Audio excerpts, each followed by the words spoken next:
अमावस्या और पूर्णिमा दो बहनों की सच्ची कहानी। एक गांव में एक किसान रहता था। किसान के परिवार में उसकी पत्नी और एक छोटी सी बेटी थी जिसका नाम पूर्णिमा था। पूर्णिमा चांद के समान सुंदर थी और बहुत ही खूबसूरत थी। किसान और किसान की पत्नी अपनी बेटी को पाकर बहुत खुश थे। किसान खेती बाड़ी करता था और उससे जो आय होती थी उसी से उसका छोटा सा परिवार जो खुशी खुशी जीवन यापन करता था। बड़ी खुशी के साथ किसान और उसकी पत्नी का समय बीत रहा था। मित्रों, लेकिन कहते हैं ना कि जब सब कुछ सही चलता है तो कुछ ना कुछ ऐसा हो जाता है जिसकी हम कभी कल्पना भी नहीं करते हैं। यही उस किसान के साथ भी हो जाता है। क्या होता है कि एक दिन किसान की पत्नी जो थी वह बीमार हो जाती है और उसने ऐसा बिस्तर पकड़ा कि वह उठी ही नहीं। किसान की बेटी भी लगभग 6-7 महीने की हो चुकी थी। इधर किसान की पत्नी ने बिस्तर पकड़ लिया था और उधर किसान बेचारा बड़ा दुखी रहने लगा। उसने अपनी पत्नी के इलाज में किसी भी तरह की कोई कमी नहीं की, हर प्रकार से उसकी दवा कराया करता था। और मित्रों, उस समय इतनी देख चिकित्सा नहीं थी, लोग देसी इलाज पर ही निर्भर रहते थे। लेकिन बहुत इलाज करवाने के बाद भी किसान की पत्नी बची नहीं और उसकी मृत्यु हो गई। अब किसान पर दुखों का पहाड़ टूट पड़ा। अब किसान बेचारा बहुत दुखी था।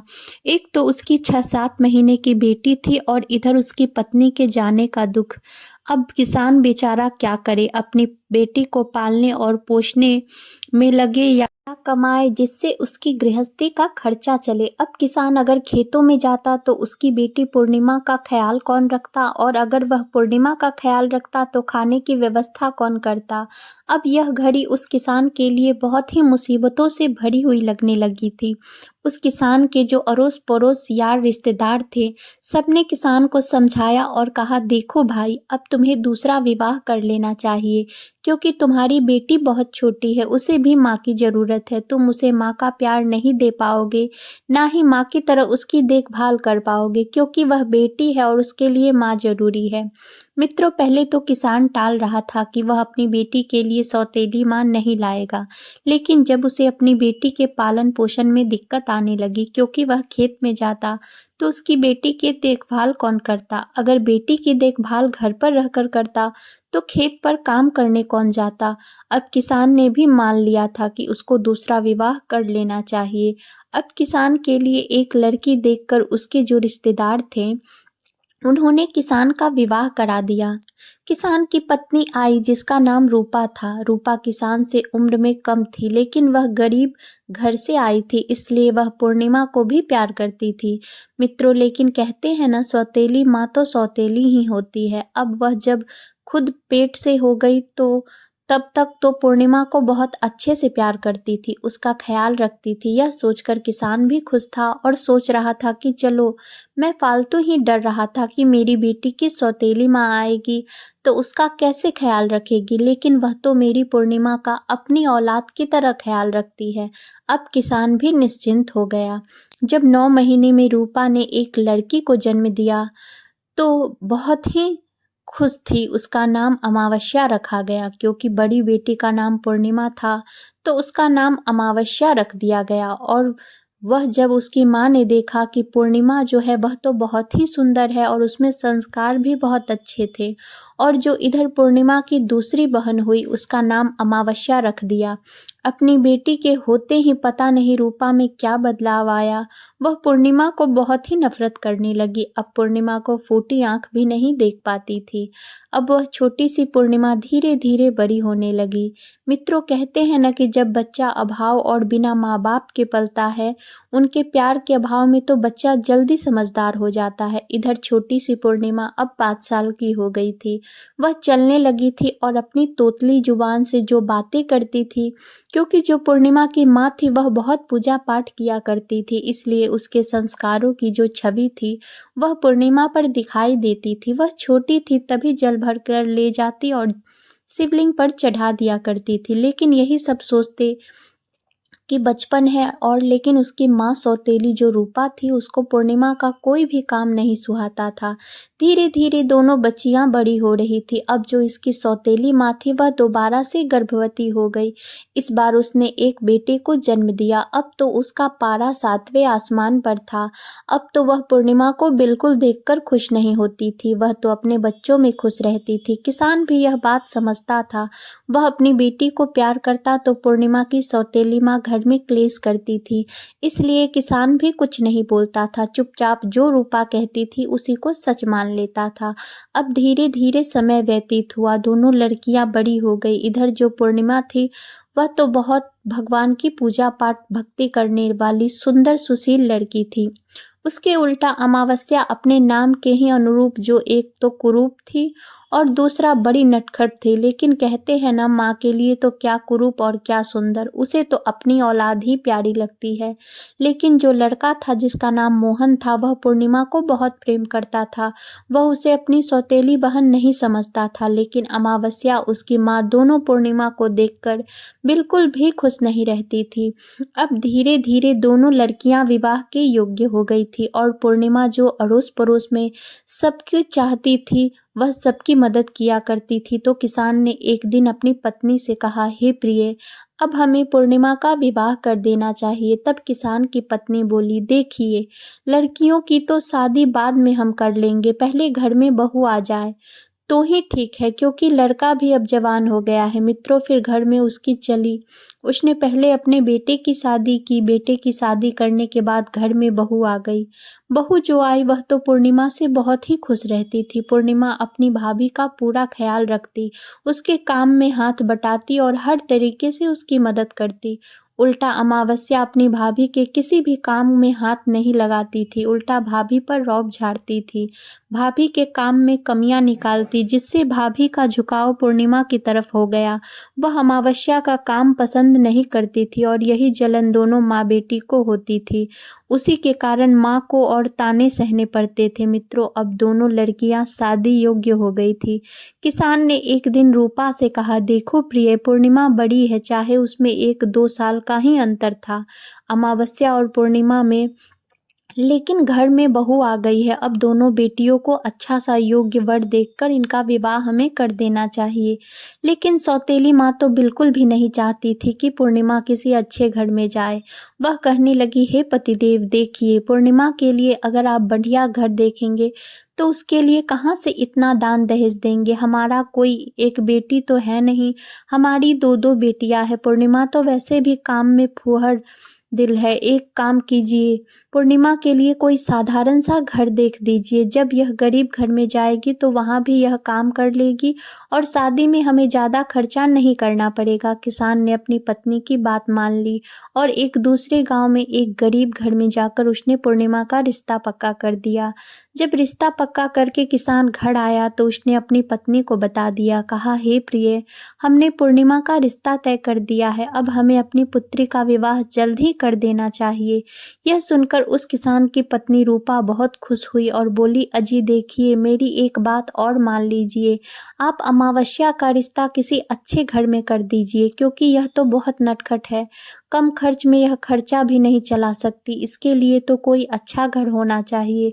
और एक काम कीजिए, एक ही दिन दोनों की शादी कर देंगे, दोनों की बारात एक दिन आएगी तो हमारे बहुत सारे खर्चे बच जाएंगे। किसान को अपनी पत्नी की यह बात उचित लगी और उसने दूसरे गांव में, जिसमें उसने अपनी बड़ी बेटी पूर्णिमा का रिश्ता तय किया था, उसी में जाकर अपनी छोटी बेटी अमावस्या का रिश्ता एक सेठ के घर में कर दिया। सेठ के घर में तय करके वह घर आ गया। अब पूर्णिमा की जो सौतेली माँ थी वह बहुत खुश थी कि मेरी बेटी तो ठाठ से रहेगी और यह सौतेली बेटी दुखी भोगेगी। मित्रों, लेकिन जो उसकी भाभी थी उसका बड़ा अजीब लगा। वह अपनी सास से कहने लगी, माँ जी, यह आपने सही नहीं किया। लेकिन सास की बेटी के आगे उसकी कुछ नहीं चलती थी, इसलिए वह चुप हो गई। कुछ नहीं कर सकती थी। दोनों की बारात एक दिन आई। अमावस्या के लिए तो किसान और उसकी पत्नी ने जो भी उन पर बना अपनी हैसियत से ज़्यादा दहेज दिया, लेकिन बेचारी पूर्णिमा को उन्होंने ऐसे ही विदा कर दिया।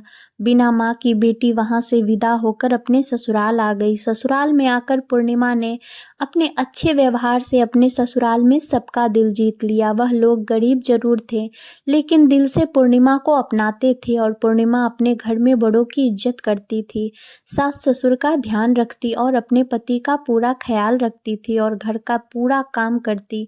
गरीब होने के बावजूद उसके घर में सुख शांति थी। वह दोनों समय पूजा पाठ करती, लेकिन कहते हैं गरीब लोग थोड़े में भी गुजारा कर लेते हैं। इसी तरह वह भी अपने ससुराल में रहकर थोड़े में ही गुजारा करने लगी। उधर जो अमावस्या थी वह सेठ के घर में ब्याही थी। उसके तो ठाठ ही अलग थे। वह तो उसके घर में नौकर चाकर लगे थे, लेकिन वह फिर भी पूर्णिमा से जलती थी। एक दिन अमावस्या ने अपने घर पर कीर्तन रखा और सभी गांव वालों को बुलवाया गया, लेकिन पूर्णिमा को उसने नहीं बुलाया। पूर्णिमा की पड़ोसन उस कीर्तन में जाने लगी तो वह पूर्णिमा से बोली, हे पूर्णिमा बहन, तुम भी चलो, तुम्हारी बहन के यहाँ कीर्तन है। तो पूर्णिमा बोली, देखिए मेरी बहन ने मुझे बुलवाया नहीं है, तो बिना बुलाए मैं उसके कीर्तन में कैसे जा सकती हूँ। पड़ोसन कहने लगी, देखो पूर्णिमा बहन, कीर्तन में जाने के लिए कोई बुलावे की जरूरत नहीं होती है। वहाँ तो पूजा पाठ होता है, भगवान को याद किया जाता है, भगवान की पूजा अर्चना की जाती है, भजन कीर्तन होता है। जितने ज़्यादा से ज़्यादा उसमें लोग शामिल हो जाएं, उतना ही पुण्य प्राप्त होता है। मित्रों, धार्मिक विचारों की तो थी ही पूर्णिमा। पड़ोसन की बात सुनकर उसके साथ चली गई।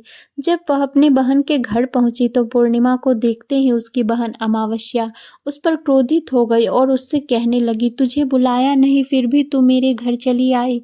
वह कहने लगी, मैं तो पूजा पाठ की वजह से तुम्हारे घर पर आई हूँ। वह कहने लगी, तो अच्छा ठीक है, अगर तुम मेरे घर आ ही गई हो तो चुपचाप एक कोने में बैठ जाओ, किसी से कुछ नहीं कहना। वह बेचारी चुपचाप एक कोने में बैठ गई। भजन कीर्तन हुआ। क्योंकि पूर्णिमा तो धार्मिक विचारों की थी, भगवान को बहुत मानती थी, भोलेनाथ की पूजा अर्चना करती थी, तो वह भी भगवान की भक्ति में खो गई। लेकिन जब पूजा खत्म हुई तो प्रसाद का वितरण हुआ। अमावस्या ने सबको प्रसाद दिया। पूर्णिमा ने प्रसाद मांगा तो अमावस्या ने पूर्णिमा को प्रसाद नहीं दिया और उसका बहुत अपमान किया। कहने लगी, बिना बुलाए आ गई, बिना बुलाए कौन आता है, तू कितनी ढीठ है कि हम लोग बुलाते नहीं तब भी मेरे घर आ गई।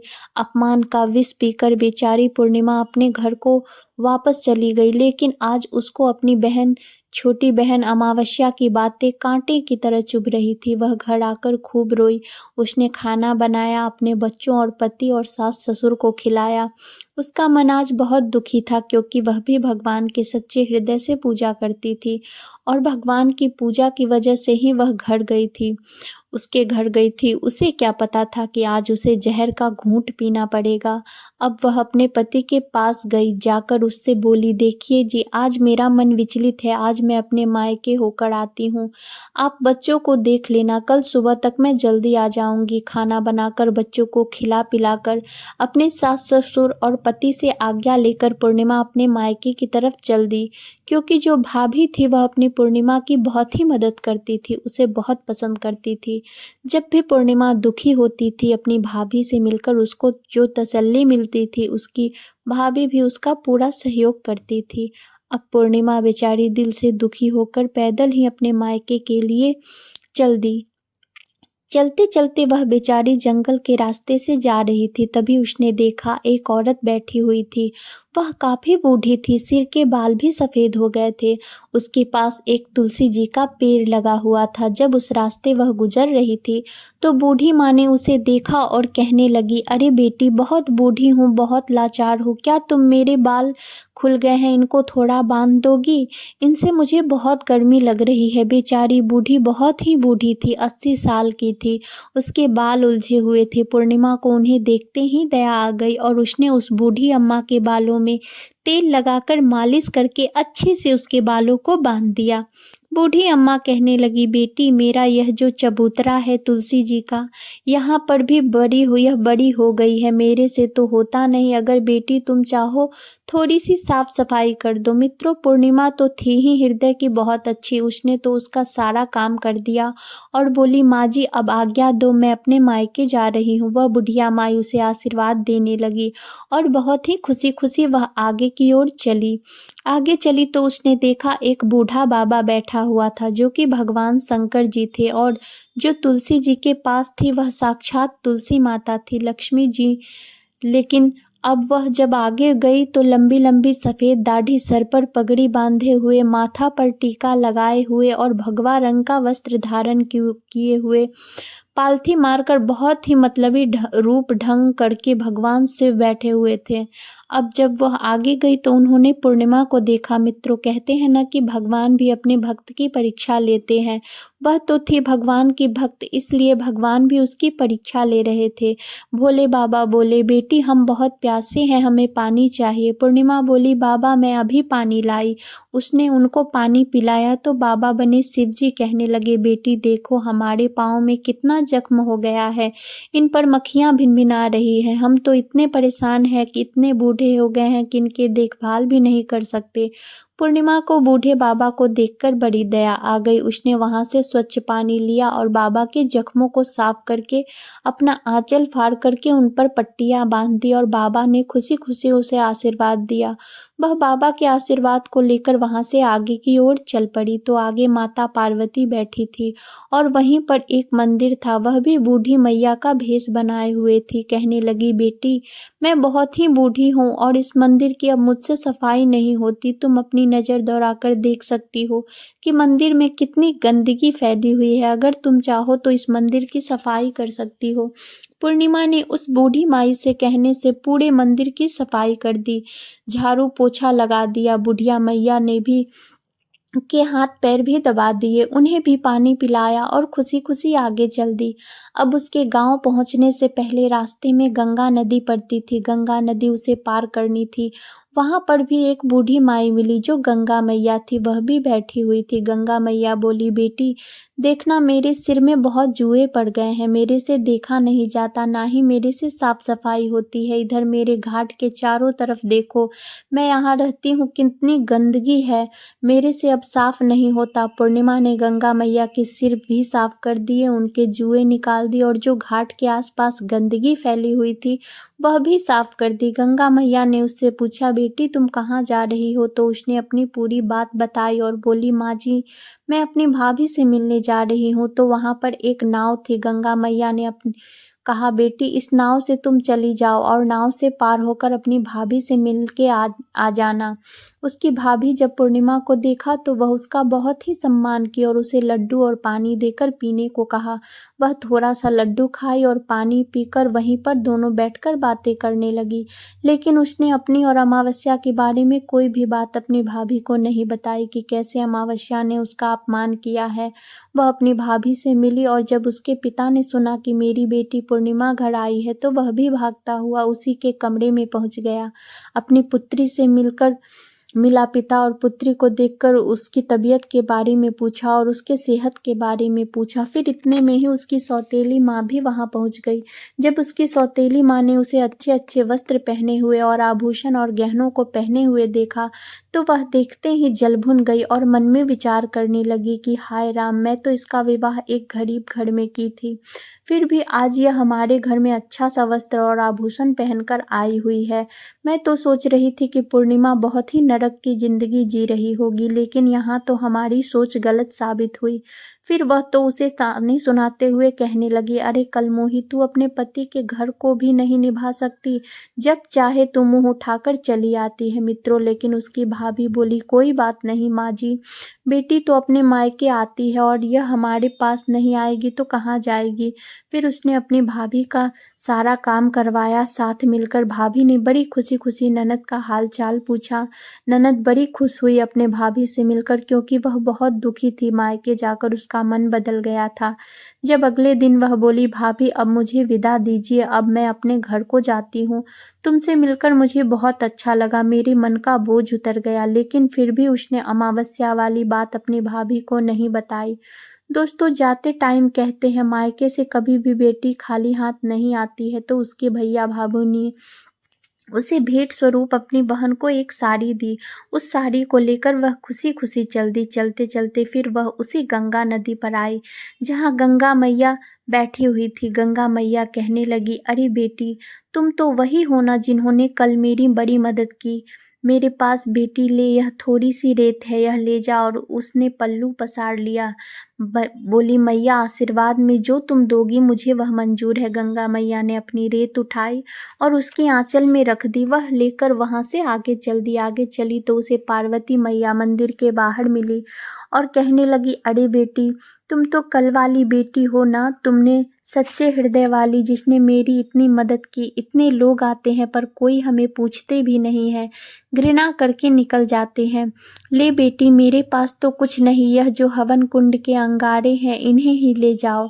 अब उसने आंचल फैला दिया। पूर्णिमा के आंचल में जो अंगारे रखे हुए थे, कोयले बुझे हुए थे, वह माता रानी ने उसके झोली में रख दिए और उसे लेकर वह आगे चल दी।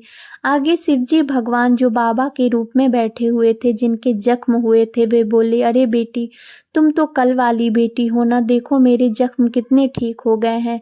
बेटी, मैं तो पूरी तरह बहुत अच्छा फील कर रहा हूँ, बहुत अच्छा महसूस कर रहा हूँ। लेकिन बेटी, मेरे पास तो कुछ नहीं है, यह थोड़ी सी भभूत है, यह ले लो। पूर्णिमा ने अपना आंचल फैला दिया और भोले बाबा ने उसमें अपनी भभूत धर दी और फिर वह वहां से चल दी। खुशी खुशी वह अपने घर जा रही थी। रास्ते में फिर वही बुढ़िया मैया मिली, जिसके सफेद बाल थे। वह बोली, अरे बेटी, तुम तो कल वाली बेटी हो ना, देखो बेटी, अब मेरी तुलसी भी लहलहा रही है। तुमने इसे सींच दिया और देखो, तुमने मेरी इतनी सेवा की, मेरे पास देने के लिए कुछ भी नहीं है। उसने थोड़ी सी तुलसी की पत्ती तोड़ी और पूर्णिमा को दे दी। पूर्णिमा ने भी अपना आंचल पसार कर उसको ले लिया और वहां से अपने घर चल दी। घर जाकर उसने सबकी पोटली बनाई और घर के एक कोने में रख दी और शाम हो गई। जाकर उसने घर के काम में लग गई, बच्चों के लिए खाना बनाया, घर की साफ सफाई की, अपने सास ससुर को खिलाया, पति को खिलाया, बच्चों को खिलाया और खुद भी खाकर सो गई। सुबह जब पूर्णिमा उठी तो क्या देखती है, उसके घर में जब झाड़ू लगाने लगी, सुबह सुबह उसका घर का कोना तो जो चमक रहा है, हीरे मोती तरह तरह के कीमती आभूषण से चमक रहा है, हीरे मोतियों की चमक चमचमा रही है। उसका पति बोला, अरे पूर्णिमा, यह सब क्या है? तुम तो कल मायके गई थी, यह सब क्या चमत्कार कर लाई हो? कहीं से चोरी की है या डकैती डाली है? क्या बात है? पूर्णिमा कहने लगी, देखिए जी, ना तो मैंने कहीं चोरी की है, ना ही कोई डकैती डाली, यह सब तो भगवान ने खुश होकर मुझे दिया है। और वह कल जब दुख थी तो यह सब बात उसने अपने पति को नहीं बताई थी कि उसकी बहन अमावस्या ने उसका कितना अपमान किया था। वहां से लेकर उसने अपने मायके तक की, जब वह गई, रास्ते में कौन कौन मिले, सारी बात अपने पति को बता दी। तो उसके पति ने भी हाथ जोड़ लिया और कहा, हे प्रिय, तुम तो साथ साथ भगवान के दर्शन करके आई हो। पूर्णिमा, तुम सच्चे हृदय की सच्ची औरत हो। तुम दुख सुख सबका जानती हो, सबके दुख में साथ देती हो। भगवान तुमसे प्रसन्न होकर ही तुम्हारे दुखों का अंत किए हैं। अब तो पूर्णिमा के तो दिन ही बदल गए थे, जिसके दिन भगवान स्वयं बदलना चाहे भला कौन रोक सकता है। पूर्णिमा के दिन बदल गए। अब तो पूर्णिमा का घर भी राजाओं और महाराजाओं के जैसा सोने का राजमहल बन गया। अब पूर्णिमा के घर में किसी चीज की कोई कमी नहीं थी। जहाँ पर छप्पर झोपड़ी पड़े हुए थे, वहां पर अच्छा सा सोने का महल बन गया। अब तो पूर्णिमा की सारे गांव में वाहवाही हो गई। पता नहीं ऐसा क्या चमत्कार हुआ जो पूर्णिमा का घर इतने सारे धन दौलत से भर गया। मित्रों, जब ऐसा कोई काम होता है तो आसपास के गांवों तक भी चर्चा फैल जाती है। यही चर्चा अमावस्या तक भी पहुंची। अमावस्या को सुनकर बड़ा दुख हुआ। वह दौड़ी दौड़ी पूर्णिमा के घर आई और बोली, पूर्णिमा, सच सच बता, तू इतनी अमीर कैसे हो गई? तुझे तो गरीब रहना था। देख, तू मुझसे ज्यादा अमीर नहीं हो सकती। उसकी तो घमंड भरी बातें थी। वह कहने लगी, हे बहन अमावस्या, तुम कौन हो मुझे अमीर गरीब करने वाली? भगवान जिसको देता है छप्पड़ फाड़ के देता है, भगवान की मर्जी के बिना तो कोई पत्ता तक नहीं हिलता। फिर यह तो भगवान की देन है और मेरी किस्मत है कि भगवान ने मेरी किस्मत सुधार दी। फिर से उसकी बहन अमावस्या कहने लगी, देख तू सच सच बता, नहीं तो मैं राजा से जाकर शिकायत करूंगी। पूर्णिमा ने उसे सारी बात सच सच बता दी, कैसे कैसे वह गई और कौन कौन उसे मिले जब वह अपने मायके गई और कैसे उसके घर में धन का ढेर लग गया। अपनी कहानी बताई। उसकी कहानी सुनने के बाद में अमावस्या ने कहा, ठीक है, अब मैं भी पीहर जाऊंगी। बोली, तू मेरा अपमान कर। पूर्णिमा ने कहा, बहन मैंने तो आज तक किसी का अपमान नहीं किया। फिर गुस्से से वह अपने घर गई, अपने पति से कहने लगी, देखो जी, तुम मुझसे लड़ाई करो और मुझको मारो। उसका पति उसकी ऐसी बात सुनकर कहने लगा, अमावस्या तुम क्या कह रही हो? आखिर उसने कहा, हाँ जी मुझे मारो। अपने पति ने उसे जोर से 2 तमाचे धर दिए। फिर वह वहां से अपने मायके की ओर चल दी। चलते चलते उसे भी वही तुलसी मैया के पास बूढ़ी औरत मिली। वह बोली, अरे बेटी तुम कहाँ जा रही हो? जरा देखो तो मेरे बाल कितने उलझे हुए हैं, और देखो मेरा तुलसी का जो पेड़ है वह भी सूख रहा है। जरा इनमें पानी डाल दो जिससे यह हरा भरा हो जाए। मित्रों, अमावस्या तो ठहरी घमंडी औरत, वह किसकी सुनने वाली थी। यह कहने लगी, अरे बुढ़िया, मेरे पास फालतू के कामों के लिए समय नहीं है। और वहां से वह चल दी। चलते चलते उसे आगे फिर वही भगवान शिव मिले जो बाबा बने हुए बैठे थे। भगवान शिव कहने लगे, अरे बेटी, मेरे जख्मों पर देख बड़ी मक्खियां बैठ रही हैं, जरा इनको उड़ा दे। वह नाक मुंह सिकोड़ते हुए बोली, अरे बाबा, तुझे तो घिन आ रही है, मुझे मेरे को तो देखना भी नहीं है। और सुन बुढ़े, मेरे से तू दूर ही रह, नहीं तो मुझे इन्फेक्शन फैल जाएगा।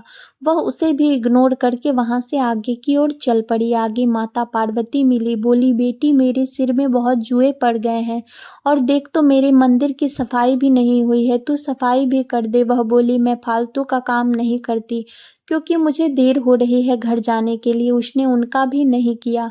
अब आगे गई तो सामने गंगा मैया मिली। गंगा मैया ने कहा, बेटी मेरे घाट की सफाई कर दे, और मेरा सिर भी दुख रहा है, जरा इसे दबा दे। फिर उसने कहा, देख बुढ़िया, मुझे समय नहीं है, मैं किसी अच्छे काम के लिए जा रही हूँ, मुझे टोको मत। और वह गंगा जी पार करके अपने पीहर पहुंच गई। भाभी से मिली ना, भाभी से मिली और ना कुछ, कहीं जाके सीधा माँ के पास बैठ गई और कहने लगी पूर्णिमा की चुगलियां करने से। वह बोली, माँ पूर्णिमा आई थी, भाभी ने उसे बहुत कुछ दे दिया, घर से इतना भर के दिया है, उसके तो दिन ही बदल गए। पूर्णिमा ने अपनी माँ और उसकी भाभी की लड़ाई करवा दी। घर में वह कहने लगी, माँ जी मैंने तो एक साड़ी के अलावा पूर्णिमा को कुछ नहीं दिया। लेकिन बेटी के कहने में आकर रूपा ने अपनी बहू के साथ काफी झगड़ा किया। वह कहने लगी, हम क्या दे सकते, वह तो उसकी किस्मत है, उसके कर्म है, वह अच्छे कर्म करती है, इसलिए भगवान ने उसकी सुनी है। लेकिन उसको कहाँ चैन पड़ता था। अमावस्या को उसने खूब झगड़ा किया। जब वह विदा होने लगी तो कहने लगी, भाभी मुझे साड़ी तो दे दो। उसकी ननद कहने लगी, दीदी तुम्हारे लायक मेरे पास कोई साड़ी नहीं है, तुझे मैं क्या साड़ी दूंगी, कल से आई हो जब से तो तुमने मेरे घर में झगड़ा करवा रखा है। अमावस्या की माँ ने उसे कई साड़ी दी, क्योंकि माँ थी उसकी तो। और बोली, बेटी जा, तुझे जरूरत हो मुझसे कहना, क्यों इससे कह रही हो, यह तो पूर्णिमा को ही देगी, इसकी तुम ननद थोड़ी हो, इसकी वही ननद है। लग तरह तरह के ताने वह अपनी भाभी को सुनाकर वहां से चल दी। चलते चलते गंगा मैया के पास पहुंची तो गंगा मैया बोली, अरे बेटी, ले मेरे पास थोड़ी सी रेत है, ले जा। अमावस्या ने कहा, रेत ही देगी बुढ़िया को। तभी याद आया कि हाँ, पूर्णिमा को भी रेत मिली थी। उसने अपनी आंचल में रेत ले ली और कहा, वहां से चल दी। आगे गई तो फिर वहां पार्वती मैया मिली। पार्वती मैया बोली, बेटी ले मेरे पास ये अंगार है, ले जा। कोयले का अंगार ले ली और अपने आंचल में बांधकर चल दी। चलते चलते वह भगवान भोले बाबा के पास पहुंच गई, जो बाबा बने बैठे हुए थे। उनके पास जाते उसे घिन लगने लगी तो अमावस्या ने कहा, अरे बाबा तू दूर ही रह मुझसे, मुझे कुछ भी। और वहां से चल दी। आगे तुलसी जी का पेड़ पड़ा और वहां पर बुढ़िया माई बैठी थी तो वह बोली, मैया तू दे दे मुझे। उन्होंने भी तुलसी के पत्ते दी थी और कहा, बेटी ले, तू भी ले जा। अब अमावस्या वहां से सीधा अपने महल में आ गई। महल में वह सभी सामग्री को एक कोने में रखकर शाम को खाना बनाई और सभी को खाना खिलाकर वह भी खाकर जल्दी से सो गई। जब सुबह उठी और झाड़ू लगाने लगी तो देखने लगी उस कोने में तो कीड़े मकोड़े विष सर्प घूम रहे थे। इसी तरह धीरे धीरे करके उसके कई कमरों में कीड़े मकोड़े घूमने लगे और बाकी तो एकदम से घर में आग लग गई। अब तो उसका सारा घर जल के राख हो गया। अब तो वह अपनी बहन को कोसने लगी, पूर्णिमा को गाली देने लगी और अपनी पूर्णिमा बहन से कहने लगी, बहन ना जाने किसने मेरे घर में जादू टोना करवा दिया। आप देखिए आपके घर में तो इतने सारे सुख सुविधाएं हैं और मेरा घर तो अब जल गया। उसकी बहन पूर्णिमा कहने लगी कि यह सब अमावस्या तेरे लालच का फल है। मित्रों, पूर्णिमा तो भगवान की पूजा करने वाली एक संस्कारी औरत थी। अब वह भगवान की ओर से सेवा करने लगी और भगवान पर और उसका अटूट विश्वास होने लगा। उसकी श्रद्धा में अब वह कोई भी कमी नहीं छोड़ती। अब तो वह सबके दुख दर्द में साथ देती। फिर उसकी माँ रूप अमावस्या से कहती है, हे बेटी, तूने जो कुछ भी किया वह लोभ के कारण किया है, इसलिए तेरे साथ भगवान ने ऐसा कर दिया। अब तू इससे सबक सीख ले ताकि आने वाले टाइम में तू अच्छी बन सके और पूर्णिमा जैसा व्यवहार कर तो तेरे भी दिन सुधर जाएंगे। लालच करना बुरी बात है। तूने जो भी किया और मैंने जो भी किया, देख वह बहुत बुरा है। उसी का परिणाम आज तुझे देखने को मिल रहा है। तेरे घर में इतना माल भंडार भरा हुआ था, लेकिन आज तेरे पास कुछ भी नहीं। और तेरी बहन जो पूर्णिमा है, उसके पास आज सोने और चांदी हीरे मोतियों से भंडारा भरा हुआ है। वह सबके दुख सुख में साथ देती थी, इसलिए भगवान ने उसकी सुन ली। मित्रों, हम भगवान से प्रार्थना करते हैं कि हे प्रभु, जैसे पूर्णिमा के दिन बदले वैसे सभी के दिन बदल जाए और जैसे अमावस्या के दिन बुरे आए हैं ऐसे किसी के दिन ना आए। मित्र, उसके भी दिन इतने बुरे नहीं आते, लेकिन उसने अपनी बहन के साथ में जो इतनी घिनौनी हरकत की थी, इसलिए भगवान ने उसका बुरा दिन ला दिया। मित्रों, यही थी अमावस्या और पूर्णिमा दोनों की कहानी।